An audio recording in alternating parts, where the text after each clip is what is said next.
Good morning everybody, hello everyone, कैसे हैं आप सब। आई होप बहुत अच्छे होंगे। एंड कैसी चल रही है प्रिपरेशन? बहुत अच्छी चल रही है ना, very good. I am Seema Kaushik and welcome back to this channel. आज का हमारा जो टॉपिक रहने वाला है, देखो अभी इससे पहले वाली वीडियो में मैंने बैलेंस ऑफ पेमेंट का थोड़ा सा ओवरव्यू दे दिया था, उसके टाइप्स बता दिए थे, राइट। आज मैं रिमेनिंग पार्ट आपको बहुत अच्छे से कराने वाली हूँ। दोनों पार्ट आपको देखने हैं। जैसे ही आपने दोनों पार्ट देख लिए, समझ लेना कि आपके 2 मार्क्स पक्के हो गए, कोई भी नहीं काट सकता, ठीक है। 17 को एग्ज़ाम है, याद रखा करो, भूला मत करो। वैसे भी मुझे पता है आप भूल भी नहीं रहे हो, राइट। चलो स्टार्ट करते हैं। देखो कल हमने बात करी थी टाइप्स की, तो टाइप्स में हम इतना कर चुके थे कि हमारा एक करंट अकाउंट होता है, एक कैपिटल अकाउंट होता है और एक होता है हमारा एरर एंड ओमिशन अकाउंट, जिसको स्टैटिस्टिकल डिस्क्रिपेंसी अकाउंट भी बोला जाता है, राइट। जब हम इन तीनों को ऐड कर देते हैं, तीनों को टोटल कर देते हैं, तो हम ये देखते हैं कि हमारा एक्सपोर्ट ज़्यादा है या इम्पोर्ट ज़्यादा। अगर हमारे दोनों इक्वल होते हैं तो कोई प्रॉब्लम ही नहीं है, तो फिर अपने आप ही होगी balance of payment, yes. But question यहाँ पर ये है कि अगर डिसइक्विलिब्रियम हो तो कब क्या होगा। देखो डिसइक्विलिब्रियम का मतलब क्या है, या तो सरप्लस होगी या फिर डेफिसिट होगी। सरप्लस कब होगा? जब आपका एक्सपोर्ट ज़्यादा होंगे, इंपोर्ट कम होंगे। डेफिसिट कब होगी? जब आपके इंपोर्ट ज़्यादा होंगे एंड एक्सपोर्ट कम होगा। चलो अब प्रॉब्लम ये आती है कि दोनों ही केस में हमें रखनी तो अपनी बीओपी को क्या है, बैलेंस ऑफ पेमेंट को बैलेंस है। बट हमें इस बात का भी पता है कि 1947 के बाद हमारी इंडिया की बीओपी कभी भी पॉजिटिव हुई नहीं है। बट अगर ये नेगेटिव है तो हम इसको पॉजिटिव कैसे करेंगे, या फिर अगर सरप्लस है तो बैलेंस में कैसे लेकर आएँ। सबसे पहले हम बात करेंगे अगर ये नेगेटिव है तो पॉजिटिव कैसे करें। देखो माय डियर फ्रेंड्स, 3 बातें हमेशा याद रखना। पहली बात, हम अकोमोडेटिंग कैपिटल फ्लो से ले लेंगे। सेकंड, हमारे जो ऑफिशियल रिजर्व अकाउंट में है वहाँ से ले लेंगे, और तब भी काम नहीं चला तो आईएमएफ से लोन ले लेंगे। अब मेरी बात सुनो, ये कैपिटल कौन सा है?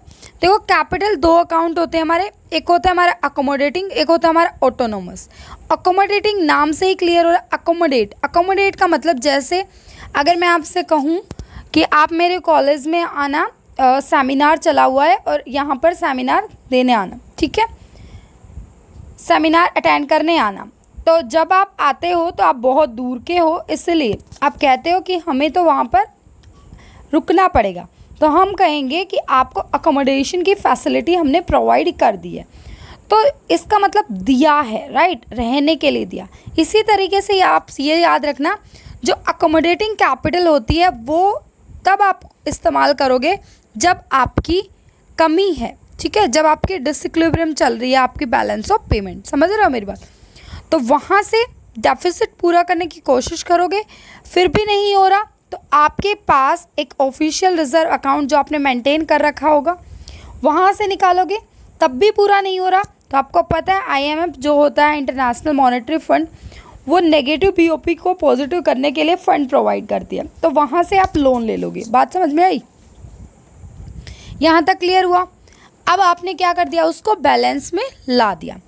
अगर आपका होता सरप्लस तो क्या करते? तो मेरी बात ध्यान से सुनो। फिर क्या करते आप? आपका सरप्लस था, मैंने बात मान ली, ठीक है, ध्यान से सुनो। पैसा ज़्यादा आ गया है, एक्सपोर्ट ज़्यादा करे हैं, फॉरेन करेंसी ज़्यादा आ गई है। सबसे पहले क्या करो? सबसे पहले जो आपने आईएमएफ का लोन लिया था उसको उतारो।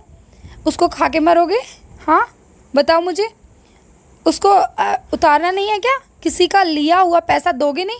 तो मेरी बात सुनो, आपको क्या करना है, आईएमएफ जो था, इंटरनेशनल मॉनेटरी फंड, उसका लिया हुआ लोन आप उतारोगे। सेकंड, फिर भी आपका पैसा बच जाता, बहुत धनी हो गए हो ना आप, सरप्लस बहुत ज़्यादा बचा हुआ, अब क्या करोगे? सारे के सारे बचे हुए पैसे को रिजर्व में ट्रांसफ़र कर दोगे। समझ में आ रही है बात? रिजर्व का भी पता होगा ना, ऑफिशियल रिजर्व अकाउंट में आपके कौन कौन से, नहीं तो आप नेक्स्ट वाली वीडियो जब मैं कराऊंगी तब कराऊंगी, ठीक है। यहाँ तक क्लियर हुआ? इस तरीके से आप क्या कर सकते हो, अपनी बैलेंस ऑफ पेमेंट को बैलेंस कर सकते हो, अगर वो बैलेंस में नहीं है तो। अब नेक्स्ट स्टेप जो है वो है हमारा कि causes and kinds of BOP disequilibrium. कहने का मतलब ये है कि वो कारण बताइए और टाइप्स बताइए बीओपी के। तो सबसे पहले हम डिस्कस करेंगे उसके कारण, ठीक है। सबसे पहला कारण है, मतलब कॉजेज है, प्राइस चेंज। अब मुझे एक बात बताओ, प्राइस चेंज कौन सा कारण हुआ, बताओ मुझे। प्राइस चेंज होने की वजह से क्या बीओपी पे क्या इम्पैक्ट पड़ रहा है? हाँ, देखो प्राइस चेंज होने से आपका इन्फ्लेशन या डिफ्लेशन आता है, ये आपको पता है। अगर प्राइसेस ज़्यादा बढ़ रहे हैं तो इन्फ्लेशन आएगा ही आएगा इकोनॉमी में, यू नो। ओके, अब मेरी बात सुनो, इन्फ्लेशन है, हमेशा याद रखना, इन्फ्लेशन का सीधा सीधा रिलेशन आपके डेफिसिट से होता है, और आपका दूसरा कौन सा था, डिफ्लेशन का सीधा सीधा रिलेशन आपके सरप्लस से होता है। अगर इन्फ्लेशन आता है, प्राइसेस बढ़ते हैं, इन्फ्लेशन आता है, तो आपकी इक्विलिब्रियम से डिसइक्विलिब्रियम हो जाएगी। समझ रहे हो मेरी बात? डिसइक्विलिब्रियम भी कौन सी डेफिसिट वाली, ठीक है। नेगेटिव रिलेशन याद रखना, हमेशा हमेशा नेगेटिव रिलेशन याद रखना। इन्फ्लेशन और डिफ्लेशन का हमारी बैलेंस ऑफ पेमेंट का नेगेटिव रिलेशन होता है। अगर वैसे समझ में नहीं आता तो रट लो, ठीक है। सीधा सीधा क्वेश्चन पूछा जाता है, ये बात रट लो कि इन्फ्लेशन डिफ्लेशन का सीधा सीधा रिलेशन हमारा बीओपी के साथ नहीं होता, इसका इन्वर्स रिलेशनशिप होता है, नेगेटिव रिलेशनशिप होता है, ठीक है। तो आई होप आपको प्राइस चेंज समझ में आ गया होगा कि अगर प्राइस बढ़ते हैं इन्फ्लेशन आता है, डेफिसिट होता है, प्राइस घटते हैं डिफ्लेशन आता है, सरप्लस होता है। मेरी बात समझ रहे हो? खोल कर बताऊं? चलो ध्यान से सुनो मेरी बात। चलो, 10 रुपये एक चीज़ का प्राइस था, 15 रुपये इन्फ्लेशन आया, ठीक है। कौन खरीदेगा आपकी कंट्री से, बताओ मुझे। दूसरी कंट्री वाला सामान खरीदेगा या आपकी कंट्री से खरीदेगा? दूसरे वाले। क्या हो रहा है? इम्पोर्ट हो रहा है। इम्पोर्ट हो रहा है तो डेफिसिट जाएगी या नहीं, बताओ मुझे।